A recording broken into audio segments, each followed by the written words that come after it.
টাঙ্গুয়ার হাওর বাংলাদেশের উত্তর পূর্বে অবস্থিত সিলেট বিভাগের সুনামগঞ্জ জেলার প্রায় ১২৬ বর্গ কিলোমিটার জায়গা জুড়ে বিস্তৃত এশিয়ার দ্বিতীয় বৃহত্তর হাওর এই টাঙ্গুয়ার হাওর, যেখানে রয়েছে ছবির মতো সুন্দর জাদুকাটা নদী, বারেকের টিলা, শিমুল বাগান সহ নীলাদ্রি লেকের মতো অসম্ভব সুন্দর কিছু জনপ্রিয় পর্যটন স্পট। এছাড়াও রয়েছে টাঙ্গুয়ার হাওরের অন্যতম একটি আইকনিক স্থান ওয়াচ টাওয়ার সহ জানা অজানা অসম্ভব সুন্দর কিছু দর্শনীয় স্থান। বোনাস হিসেবে থাকছে লোকচক্ষুর অন্তরালে থাকা অসম্ভব সুন্দর একটি ঝর্ণার খোঁজ। আজকের ভিডিওতে আপনাদের দেখানোর চেষ্টা করব বর্তমান সময়ে এসেও কিভাবে মাত্র ৪,০০০ টাকা থেকে শুরু করে এরকম একটি লাক্সারিয়াস হাউসবোটে করে ভেসে বেড়াবেন হাওরের এক প্রান্ত থেকে অন্য প্রান্তে, যেখানে থাকছে ৫ বেলার মূল খাবারের সাথে ৪ বেলার স্ন্যাক্স সহ সর্বমোট ৯ বেলার ভরপুর খাওয়া দাওয়া।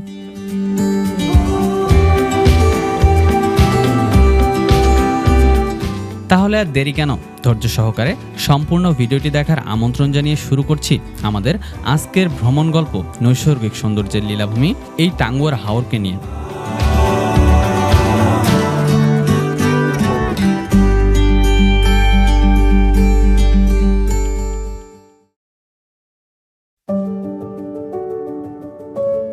আমাদের এবারের টাঙ্গুয়া ভ্রমণটি শুরু হতে যাচ্ছে ঢাকার সায়দাবাদ বাস টার্মিনাল থেকে।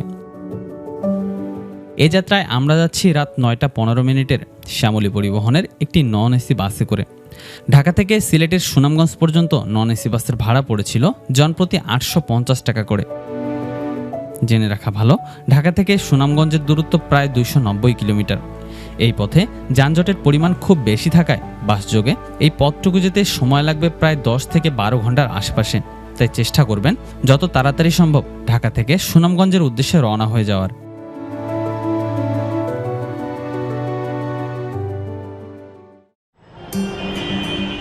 হ্যালো এভরিওয়ান, আসসালামু আলাইকুম। সুনামগঞ্জ থেকে আপনাদের সকলকে জানাচ্ছি স্বাগতম। এই মুহূর্তে আমি দাঁড়িয়ে আছি সুনামগঞ্জ বাস স্ট্যান্ডে। পুরাতন যে বাস স্ট্যান্ডটা রয়েছে এটাই হচ্ছে সুনামগঞ্জ সেই পুরাতন বাস স্ট্যান্ড। আপনারা সকলে জানেন গতকালকে রাত ৯টার দিকে শ্যামলী পরিবহনের একটি বাসে করে আমরা রওনা হয়েছিলাম সুনামগঞ্জের উদ্দেশ্যে। আর বাসটি কিন্তু ঠিক আমাদের এই সুনামগঞ্জ পুরাতন বাস স্ট্যান্ডেই নামিয়ে দিয়েছে।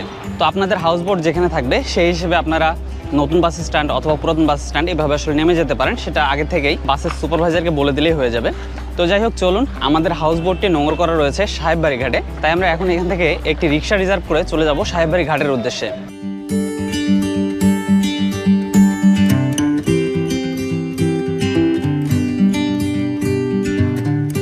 তো এই মুহূর্তে আমরা কিন্তু চলে আসছি সাহেববাড়ি ঘাটে। এই যে আমার পিছনে দেখতে পাচ্ছেন এটাই হচ্ছে এই সাহেববাড়ি ঘাট।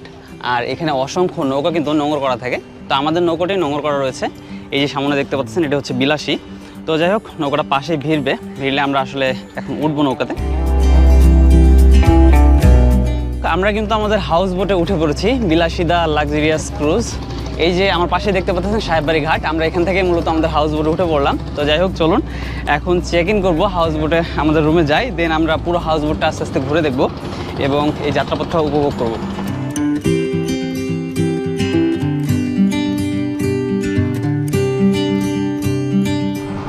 সো আমরা কিন্তু আমাদের হাউস বোটে চেক ইন করে ফেলেছি। আর আমার রুমটা যদি আপনাদের একটু ছোট্ট করে দেখাই, দেখতে পাচ্ছেন এখানে দুইজন শোয়ার মতো একটা বেড রয়েছে, উপরে ফ্যান রয়েছে, চারপাশে সুন্দর সুন্দর পেন্টিং করা রয়েছে এবং রুমটা বেশ আলোকিত। দেখতে পাচ্ছেন এখানে বসার জন্য ব্যবস্থা রয়েছে, মানে আপনি বাইরের দৃশ্য এখানে বসে বসে উপভোগ করতে পারবেন। এছাড়াও কিন্তু এখানে সুন্দর একটা মিরর রয়েছে। আর ওয়াশরুমের ব্যাপারে যদি বলি, বেশ চমৎকার, সুন্দর, নিট অ্যান্ড ক্লিন। আর দেখতে পাচ্ছেন কিছুটা লতা পাতা দিয়ে সাজানো, যদিও বা এটা আর্টিফিশিয়াল, বাট চমৎকার লাগতেছে, কিন্তু বেশ সুন্দর, নিট অ্যান্ড ক্লিন। আর এখানে কিন্তু পর্যাপ্ত আপনার ইলেকট্রিসিটি পেয়ে যাবেন, যেমন এখানে আপনার প্রয়োজনীয় যেসব সুইচ টুইচ সব কিছু রয়েছে। আর এখানে কিন্তু কমপ্লিমেন্টারি হিসেবে সাবান রয়েছে, শ্যাম্পু রয়েছে, মানে যা এসেনশিয়ালস লাগে আর কি, সেগুলো কিন্তু এখানে দেওয়া রয়েছে। আর এই হাউস বোটের সব থেকে ইন্টারেস্টিং যে বিষয়টা, সেটা হচ্ছে এখানকার এই ইনফিনিটি ভিউ জানালাটা। দেখতে পাচ্ছেন কত সুন্দর একটা ভিউ এখান থেকে উপভোগ করা যায়। আমরা হয়তো আমাদের রুমের ম্যাক্সিমাম সময়টাই এই জানালা দিয়ে বাইরে তাকিয়ে সময়টা কাটাবো। চমৎকার সুন্দর একটা ভিউ কিন্তু এখান থেকে উপভোগ করা যাচ্ছে।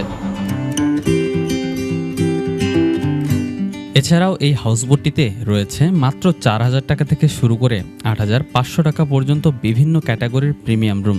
এই ভিডিওর ডেসক্রিপশন বক্সে তাদের বুকিং সংক্রান্ত যাবতীয় তথ্য উল্লেখ করা রয়েছে, চাইলে দেখে নিতে পারেন। আমরা রুমে চেক ইন করতে না করতেই এর মধ্যে কিন্তু আমাদের একটা ওয়েলকাম ড্রিঙ্কস দিয়ে গেল, যেটা মোটামুটি রিফ্রেশিং। তো যাই হোক, এর মধ্যে কিন্তু আমাদের যাত্রা শুরু হয়ে গেছে। এই যে আমার সামনে দেখতে পাচ্ছেন, এটা হচ্ছে আব্দুল জহুর সেতু। সুরমা সেতু নামে অনেকে চিনে থাকে, সুনামগঞ্জের একটা আইকনিক স্থাপনা এটা বলা চলে। তো আমরা এখন এইটার নিচ দিয়েই যাচ্ছি মূলত আনোয়ারপুর ঘাটের উদ্দেশ্যে, কারণ কিছু গেস্ট যানজটের কারণে কিন্তু এখনও হাউস বোটে আসতে পারে নাই।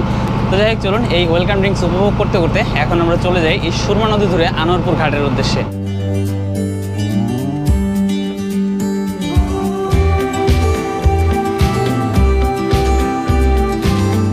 সো এই মুহূর্তে আমি কিন্তু চলে এসেছি এই হাউস বোটটির ছাদে, যেখানে আমাদের সব থেকে বেশি সময় হয়তো কাটবে। এখানে খাওয়া দাওয়া হবে, আড্ডা হবে এবং চারপাশের প্রাকৃতিক দৃশ্যগুলো এখান থেকে উপভোগ করা হবে। দেখতে পাচ্ছেন আমার পিছনে অনেকগুলো বসার সিট রয়েছে এবং খাওয়া দাওয়ার জন্য বেঞ্চ টেবিলও রয়েছে। চমৎকার সুন্দর একটা জায়গা, চারপাশ থেকে দেখুন অসম্ভব সুন্দর দৃশ্য কিন্তু আমাদের চোখে ধরা দিচ্ছে।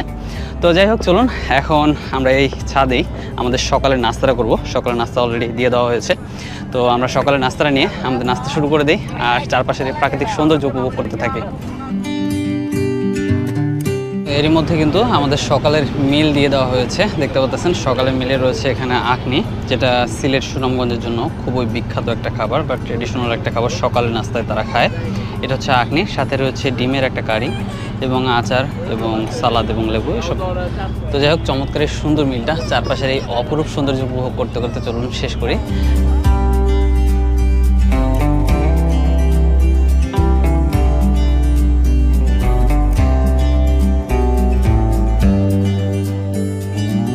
সকালের নাস্তার পর্ব সেরে এক কাপ গরম চা হাতে নিয়ে বসে পড়লাম দুধারের ছড়িয়ে ছিটিয়ে থাকা গ্রাম বাংলার অপরূপ সব দৃশ্য উপভোগ করতে। এই পথে যাওয়ার সময় আপনার চোখে ধরা দেবে এই অঞ্চলের মানুষের দৈনন্দিন জীবনের নানান সব গল্পকাব্য। বর্ষায় এই অঞ্চলগুলোর রূপ নেয় এক অন্যরকম মায়াবী সৌন্দর্যে, যে সৌন্দর্য আসলে ভাষায় প্রকাশ করা যায় না।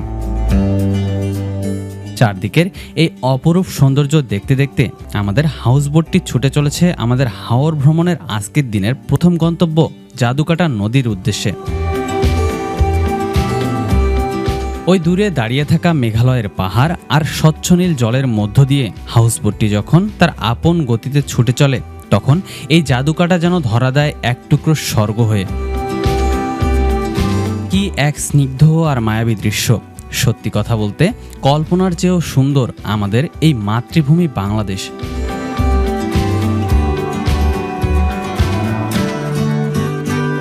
সো ফাইনালি আমরা কিন্তু এই মুহূর্তে চলে আসছি জাদুকাটার একদম মাঝখানে। দেখতে পাচ্ছেন আমার সামনে চারপাশের পানি কতটা নীল দেখাচ্ছে, একদম গভীর সমুদ্রের মতো। আর এই সাইডে রয়েছে বারেকের টিলা, পিছনে আমরা ফেলে আসলাম শিমুল বাগানটা। তো সর্বপ্রথম আমাদের এখানকার অ্যাক্টিভিটিস হচ্ছে এখানে গোসল করবো, দেন আমরা চলে যাবো এখান থেকে হয়তো শিমুল বাগানের উদ্দেশ্যে। তো যাই হোক, অসম্ভব সুন্দর একটা ওয়েদার চলছে, চারপাশে আসলে বৃষ্টি পড়তেছে ঝিরিঝিরি, চমৎকার সুন্দর কিন্তু।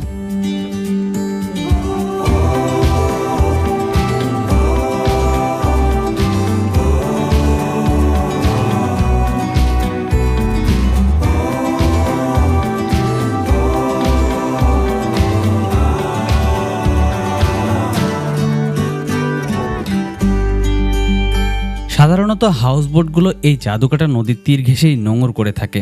পর্যটকরা এখানে লাফিয়ে পড়ে জাদুকাটা নদীর স্বচ্ছ পানিতে নিজেকে শীতল করে নিতে। এমন স্বচ্ছ শীতল পানি দেখে লোভ সামলানো দেয়, তাই তো আমরাও খুব একটা চিন্তা ভাবনা না করে লাফিয়ে পড়লাম এই জাদুকাটার পানিতে।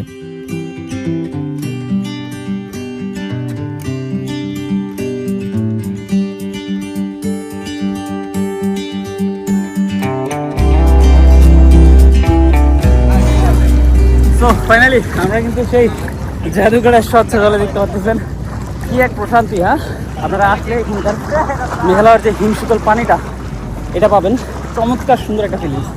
সো অবশ্যই জাদুঘরটা আসলে গোসলটা মিস দিবেন না কোনোভাবেই। এরকম সুন্দর শীতল ঠান্ডা পানিতে আপনার গাটা ভিজিয়ে যাবেন।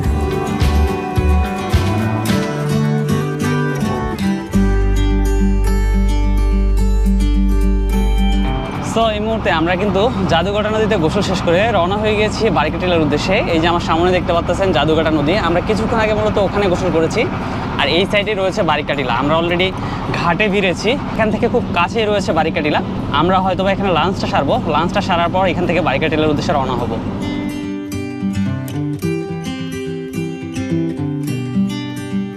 তো এর মধ্যে আমাদের কিন্তু দুপুরের খাবার সার্ভ করে দেওয়া হয়েছে। দুপুরের খাবারে রয়েছে হাওড়ের বোয়াল মাছ, দেশি মুরগি, ভেন্ডি ভাজি আর আলু ভর্তা, সাথে সালাদ রয়েছে। চমৎকার সুন্দর একটা প্লেটার। এরকম মেঘালয়ের পাহাড়ের চমৎকার সুন্দর আর জাদুকাটা নদীর নীল পানি দেখতে দেখতে এখন কিন্তু আমরা দুপুরের খাবারটা সারবো। তো যাই হোক, চলুন শুরু করা যাক এখন আমাদের দুপুরের খাবার।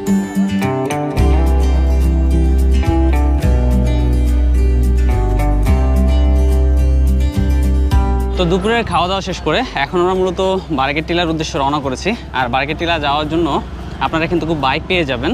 জনপ্রতি 50 টাকা পড়বে যাওয়া আসা, অর্থাৎ দুজন গেলে 100 টাকা পড়বে। আপনারা 100 টাকায় এই বাইকে যেতেও পারবেন এবং আসতেও পারবেন। তো যাই হোক, আমরা মোটামুটি আমাদের হাউস বোটের বেশ কয়েকজন মিলে রওনা করেছি বারিকা টিলার উদ্দেশ্যে।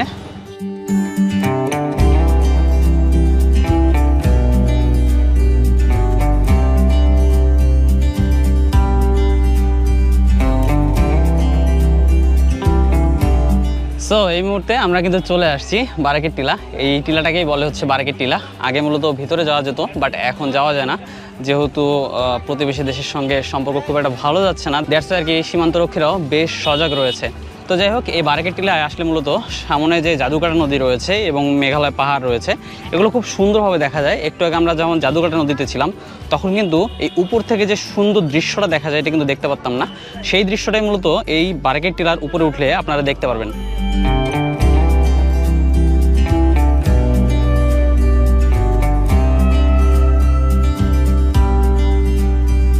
কিছুক্ষণ বিজিবিদের রিকোয়েস্টের পর আমাদেরকে কিন্তু এখানে ঢুকতে দিয়েছে, যেখানে মূলত বাংলাদেশ ভারতের যে সীমানা পিলারটা রয়েছে, এক সাইডে বাংলাদেশ এবং বিপরীত সাইডে ভারত লেখা রয়েছে, মানে ইন্ডিয়া লেখা রয়েছে। আমরা ঠিক ওই জায়গাটায় আসছি। এখান থেকে অনেক সুন্দর একটা ভিউ পাওয়া যায়। দেখুন, এখান থেকে নিচে আমার জাদুকাটা নদীর কত সুন্দর একটা রূপ দেখা যাচ্ছে। কি নীল স্বচ্ছ পানি, দেখুন পাশে রয়েছে মেঘালয়ের পাহাড়, মেঘগুলো দেখুন পাহাড়ের গা ঘেঁষে রয়েছে। চমৎকার সুন্দর এক দৃশ্য।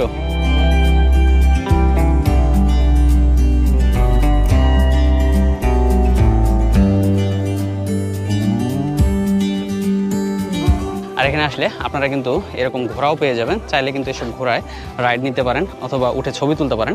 100 টাকা করে নেবে। তো আমরা এখানে উঠবো না, শিমুল বাগানে এটার একটা ব্যবস্থা রয়েছে, শিমুল বাগানে উঠবো। শিমুল বাগানের ভিতর দিয়ে ঘোড়া চড়ার একটা অন্যরকম মজা রয়েছে। তো যাই হোক, চলুন আমরা এখানে আর বেশিক্ষণ দেরি করবো না, চারপাশের একটা সুন্দর এরিয়াল ভিউ উপভোগ করে এখান থেকে চলে যাবো এখন শিমুল বাগানের উদ্দেশ্যে।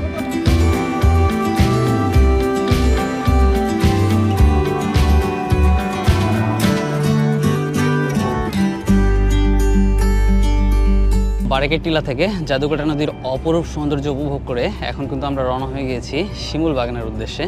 এই তিনটা স্পট খুবই কাছাকাছি, জাদুকাটা নদী, বারিকা টিলা এবং শিমুল বাগান, জাস্ট নদীর এপার ওপার। একটু আগে আমরা মূলত ওই জায়গাটা ছিলাম, ওখানে হচ্ছে বারিকা টিলা। আর এখন আমরা চলে যাচ্ছি এদিকে, শিমুল বাগানটা মূলত এদিকে অবস্থিত। তো যাই হোক, 5 থেকে 10 মিনিটের মতো একটা সময় লাগবে। চলুন চলে যাওয়া যাক এখন শিমুল বাগানের উদ্দেশ্যে।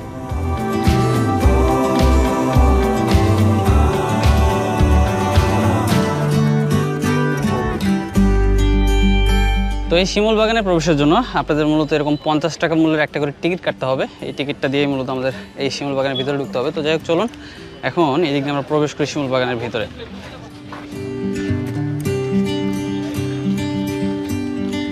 সো ফাইনালি আমরা কিন্তু প্রবেশ করেছি শিমুল বাগানের ভেতরে।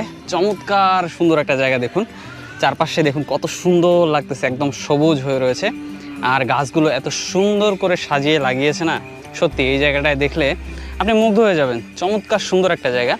শীতকালে অবশ্যই এটার আরেকটা রূপ দেখতে পাওয়া যায়, তখন কিন্তু চারপাশ লাল হয়ে থাকে, কারণ চারপাশে তখন অসংখ্য শিমুল ফুল ফুটে থাকে। তো যাই হোক, আমার চারপাশে নিশ্চয়ই আপনারা অসংখ্য ঘোড়ার ঘন্টা শুনতে পাচ্ছেন। তা ঘোড়ার গলায় আসলে ঘন্টা পরিয়ে রেখেছে, দ্যাটস আর কি এরকম শব্দ তৈরি হচ্ছে। এই শিমুল বাগানের ভিতর দিয়ে ঘোড়ায় চড়ার অনুভূতিটা সত্যি অন্যরকম। অনেকেই আসলে রাইড নিচ্ছে। চমৎকার সুন্দর একটা দৃশ্য।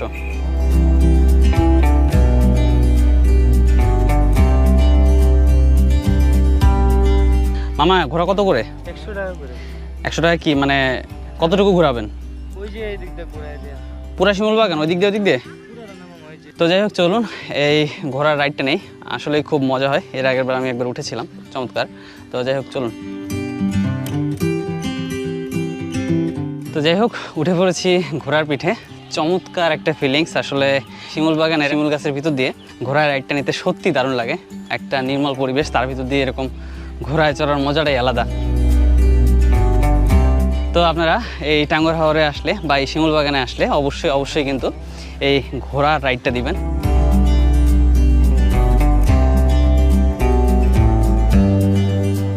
সো শিমুল বাগানের চমৎকার সুন্দর একটা রাইড নিলাম। আর এখন শিমুল বাগানের পাশে মূলত একটা বসার জায়গা আছে, যেখান থেকে জাদুকাটা নদীর অসম্ভব সুন্দর কিছু দৃশ্য উপভোগ করা যায়, সেদিকেই যাচ্ছি। ওই যে দেখতে পাচ্ছেন, ওইখান থেকে মূলত অসম্ভব সুন্দর কিছু দৃশ্য উপভোগ করা যাবে।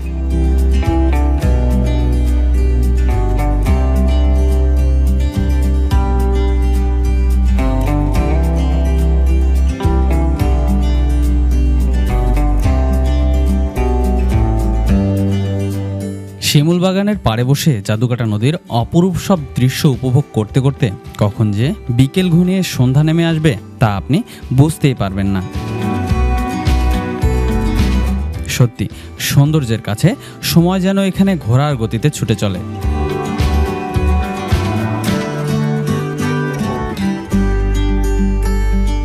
বেশ লম্বা একটা সময় আসলে আমরা এই শিমুল বাগানে কাটালাম, অসম্ভব সুন্দর একটা বিকেল পার করলাম।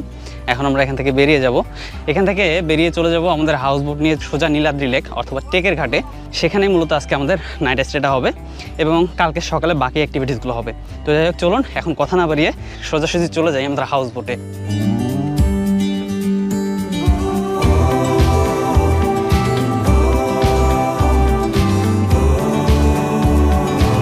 শিমুল বাগান থেকে প্রায় ঘন্টা দুয়েক নৌকা ভ্রমণের পর অবশেষে আমরা এসে পৌঁছাই টেকের ঘাটের খুবই কাছাকাছি।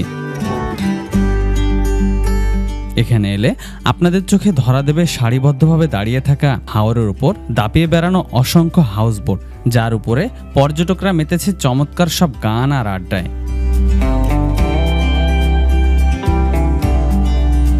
এরই মধ্যে চলে আসে আমাদের রাতের খাবার।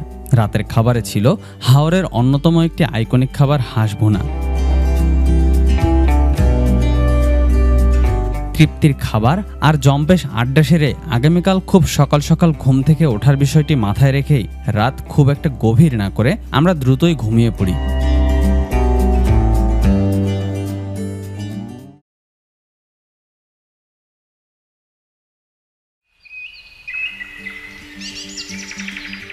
হ্যালো এভরিওয়ান, আসসালামু আলাইকুম। টেকের ঘাট থেকে ডে 2তে আপনাদের সকলকে জানাচ্ছি স্বাগতম। আপনারা সকলেই জানেন গতকাল রাত্রে কিন্তু আমরা এই টেকের ঘাটেই স্টে করেছিলাম। আমাদের নৌকাটা এখানে এসে নোঙর করেছিল। বেশ চমৎকার সুন্দর একটা রাত কেটেছে কালকে।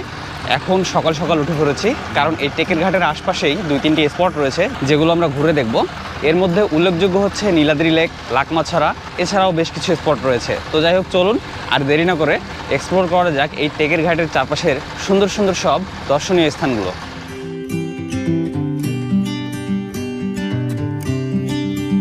আমার পিছনে দেখতে পাচ্ছেন টেকের ঘাটের সেই ক্লিনিকটা। এখানে আসলে কিন্তু আপনারা অসংখ্য বাইক পেয়ে যাবেন। এই বাইকগুলোতে করে কিন্তু আপনারা টেকের ঘাটের আশপাশে যেসব পর্যটন স্পট রয়েছে এগুলো ঘুরে দেখতে পারেন। দাম দর আপনার মতো করে নেবেন। যেহেতু আমি এখন এই নীলাদ্রি লেকের ডান সাইডেও যাবো এবং বাম সাইডেও যাবো, সো দুই সাইড মিলে আমি একটা বাইক ঠিক করেছি, যেটা 400 টাকা দিয়ে ঠিক করেছি। তো যাই হোক, চলুন এখন এই ভাইয়ের সাথে, ভাইয়ের নাম কি? মোহাম্মদ মোর্শেদ। আমি নাম্বারটা নিচে দিয়ে রাখবো, চাইলে কিন্তু আসলে ভাইয়ের সাথে ফোনে যোগাযোগ করে আসলে তার সাথে যেতে পারেন। আমি আসলে যেসব জায়গায় ঘুরে দেখবো, চলুন এখন মোর্শেদ ভাইয়ের সাথে ঘুরে দেখা যাক এই টেকের ঘাটের চারপাশের অসম্ভব সুন্দর কিছু দর্শনীয় স্থান।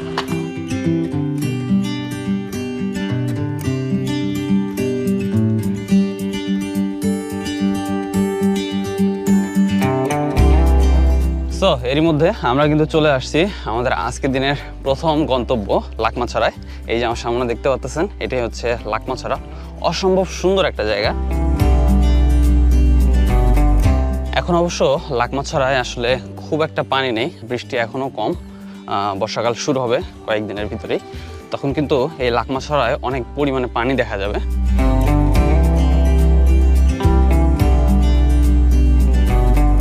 সো এই যে আমার সামনে দেখতে পাচ্ছেন লাকমাছড়ার ছড়া বা ঝিরিপথ, যেটা মূলত ওই যে দূরে ভারতের পাহাড়গুলো থেকে মূলত এই ছড়াটার উৎপত্তি। আর এই ছড়ার আশপাশে কিন্তু অসংখ্য পাথর ছড়িয়ে ছিটিয়ে রয়েছে, দেখতে পাচ্ছেন আমার সামনে। স্থানীয় একজন ছেলে, ও আসলে পাথর ঘষে ঘষে লাভ তৈরি করতে। দেখি ভাই, একটা দেখি। বেশ কষ্টের একটা কাজ, পাথর ঘষে ঘষে এই লাভগুলো তৈরি করতেছে। কয় টাকা করে বিক্রি করে এগুলো? 20 টাকা।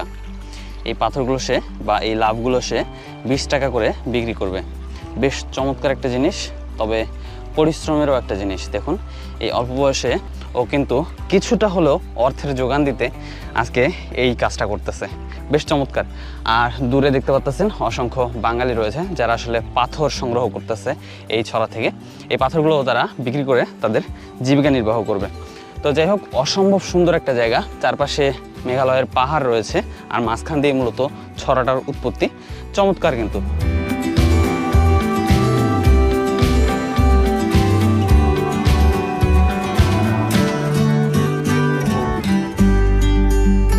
সো লাকমাছড়ার অপরূপ সৌন্দর্য উপভোগ করে এখন আসলে আমরা এখান থেকে বেরিয়ে যাচ্ছি। এখান থেকে বেরিয়ে চলে যাব আমাদের পরবর্তী গন্তব্য রাজাই ঝর্ণার উদ্দেশ্যে।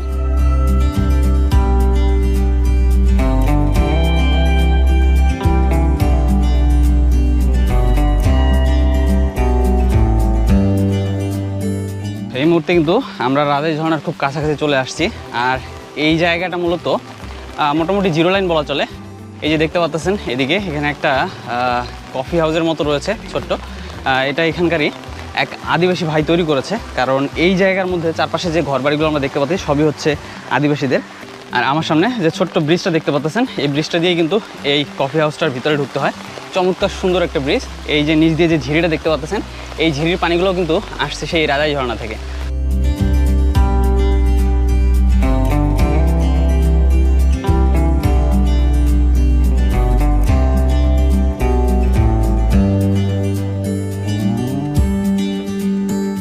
এই যে আমার পিছনে যে ঝিরিটা দেখতে পাচ্ছেন, এটা কিন্তু সেই রাজাই ঝর্ণারই ঝিরি। কত সুন্দর পানি আসছে দেখুন, চমৎকার কিন্তু ঝিরিটা, বেশ সুন্দর লাগতেছে। ঝর্ণাটা ঠিক ওই উপরে হয়তো বা। তো যাই হোক, চলুন আমরা যাই সেই ঝর্ণার উদ্দেশ্যে।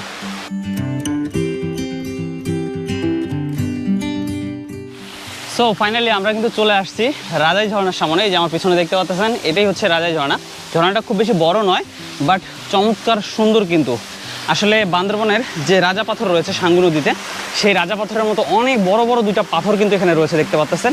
আর তার মাঝ দিয়েই এই ঝর্ণাটা বয়ে বয়ে নামছে। চমৎকার সুন্দর একটা ঝর্ণা।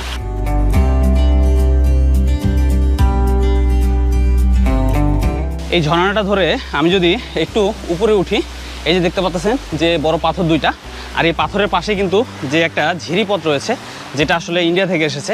এই ঝিরিপথটাও অসম্ভব সুন্দর, দেখুন কত সুন্দর লাগতেছে, চমৎকার কিন্তু। বিশেষ করে মিরসরাইয়ের যে ট্রেইলগুলো রয়েছে ঠিক ওরকমই কিন্তু কিছুটা।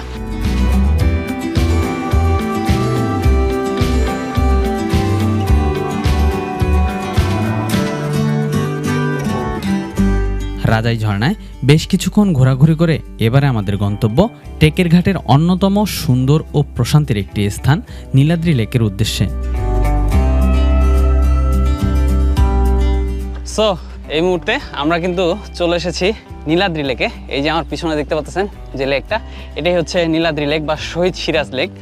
আর এই লেকের উপরে কিন্তু অসংখ্য টিলা রয়েছে ছোট বড়। এই টিলাগুলো সবুজ ঘাসে আবৃত, একদম চমৎকার সুন্দর লাগে। আপনারা এই টিলার উপরে দাঁড়ালে এই লেকের অনেক সুন্দর একটা ভিউ উপভোগ করতে পারবেন, বেশ চমৎকার। এবং লেকের উপরে যে ছোট ছোট নৌকোগুলো ভেসে বেড়াচ্ছে, এগুলো দিয়ে কিন্তু আপনারা এই লেকটা ঘুরে দেখতে পারবেন এবং এই দৃশ্যটাও সত্যি অসাধারণ। তো যাই হোক, চলুন এখন আমরা লেকের দিকে যাই এবং লেকের কিছু অসম্ভব সুন্দর দৃশ্য উপভোগ করি এবং এই বোটে করেও এই লেকটাকে ঘুরে দেখব।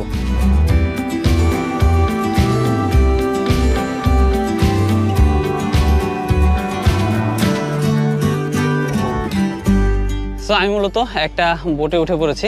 আপনারা এই বোটগুলো রিজার্ভ করলে 8-10 জন হয়তো উঠতে পারবেন। সেক্ষেত্রে 300 টাকা নেয়, লেকের ওই পারে নিয়ে যাবে এবং এই পারে নিয়ে আসবে, আপ ডাউন একটা ভাড়া আর কি। তো যাই হোক, চলুন এখন আমরা এই বোটটায় করে এই নীলাদ্রি লেকের অপরূপ সৌন্দর্য উপভোগ করি। তো নীলাদ্রি লেকের ওই পারে ছিলাম এতক্ষণ আমরা, আর এখন আমরা যাচ্ছি ঠিক এই পারে, যেখানে মূলত ইন্ডিয়ার যে পাহাড়টা, যে পাথরগুলো দেখা যাচ্ছে, ওইখান পর্যন্ত নাকি যাওয়া যায়। হেঁটে যাওয়া যায় না, বাট এই নৌকো দিয়ে যাওয়া যায়। তো আমরা সেখানেই যাচ্ছি।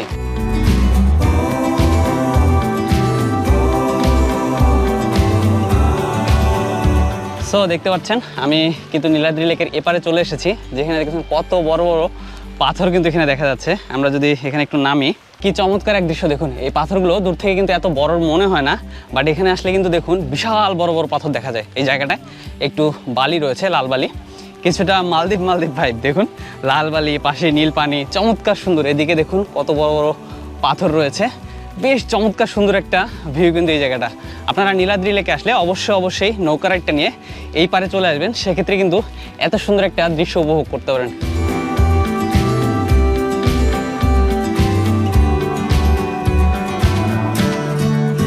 তো যাই হোক, এখান থেকে এখন আমরা চলে যাব আমাদের হাউস বোটের কাছে, সেখান থেকে চলে যাব আমাদের আজকের দিনের সর্বশেষ গন্তব্য ওয়াচ টাওয়ারে। তো যাই হোক, চলুন এখন যাওয়া যাক এই নীলাদ্রি লেক বা শহীদ সিরাজ লেকের পার থেকে ওয়াচ টাওয়ারের উদ্দেশ্যে। নীলাদ্রি লেকে অসম্ভব সুন্দর একটি সময় কাটিয়ে আমরা আবারও ফিরে আসি আমাদের হাউস বোটে ফিরে ফ্রেশ হতে না হতেই চলে আসে আমাদের সকালের নাস্তা। সকালের নাস্তায় রয়েছে ভুনা খিচুড়ি, ডিম, বেগুন ভাজি আর হাঁসের মাংস। এরকম ঝুম বৃষ্টিতে রুমের বারান্দায় বসে গরম গরম খিচুড়ি খাওয়া আর হাওরের চমৎকার সব দৃশ্য উপভোগ করার অনুভূতি আপনার মনে লেগে থাকবে অনেক দিন।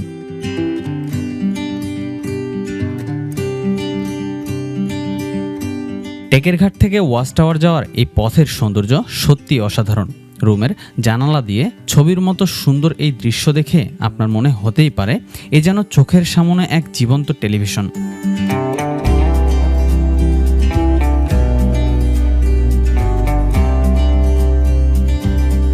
রুমে এসে আমাদের সকালের নাস্তাটা শেষ করে এখন কিন্তু আমরা হাউস বোটের ছাদে উঠে গেছি। আর এরই মধ্যে আমাদের হাউস বোট কিন্তু হাওরের যে ওয়াচ টাওয়ারটা রয়েছে সেই ওয়াচ টাওয়ারের উদ্দেশ্যে রওনা হয়েছে।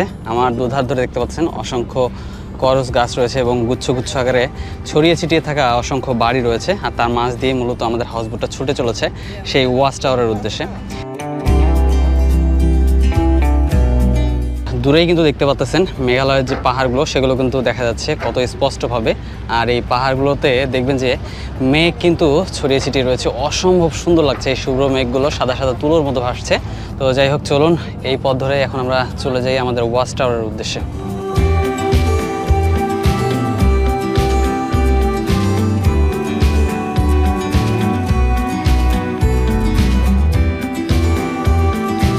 এর মধ্যে আমরা কিন্তু চলে এসেছি টাঙ্গুয়ার হাওরের যে ওয়াচ টাওয়ারটা রয়েছে ঠিক এই জায়গাটায়। এই যে আমার সামনে দেখতে পাচ্ছেন, এটা হচ্ছে টাঙ্গুয়ার হাওরের ওয়াচ টাওয়ার। বেশ সুন্দর একটা জায়গা, চারপাশে অথই পানি আর নিচে রয়েছে করস গাছ।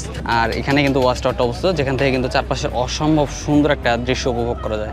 তো যাই হোক, চলুন এখন আমরা নামবো। এই ছোট বোটগুলোতে করে মূলত এই ওয়াচ টাওয়ারে যেতে হবে। অ্যান্ড চাইলে নিচে যে করস বাগানটা আছে এটাও ঘুরে দেখতে পারবো।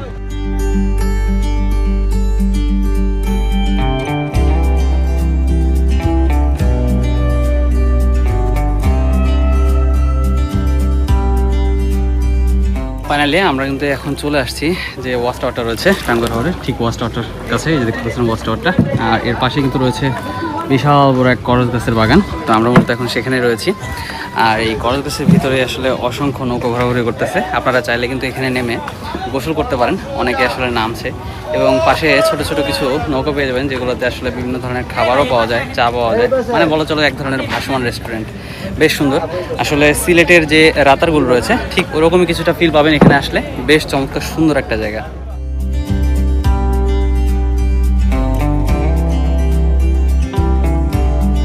ওয়াচ টাওয়ারের আশপাশে বেশ কিছুক্ষণ ঘোরাঘুরি করে আমরা রওনা হয়ে যাই সুনামগঞ্জের উদ্দেশ্যে। আপনাদের সকলের সুবিধার্থে এই ভ্রমণের বিস্তারিত ব্যয়ের হিসাব ভিডিও ডেসক্রিপশন বক্সে উল্লেখ করা রয়েছে, চাইলে দেখে নিতে পারেন। আজকের মতো ভিডিওটি এখানেই শেষ করছি।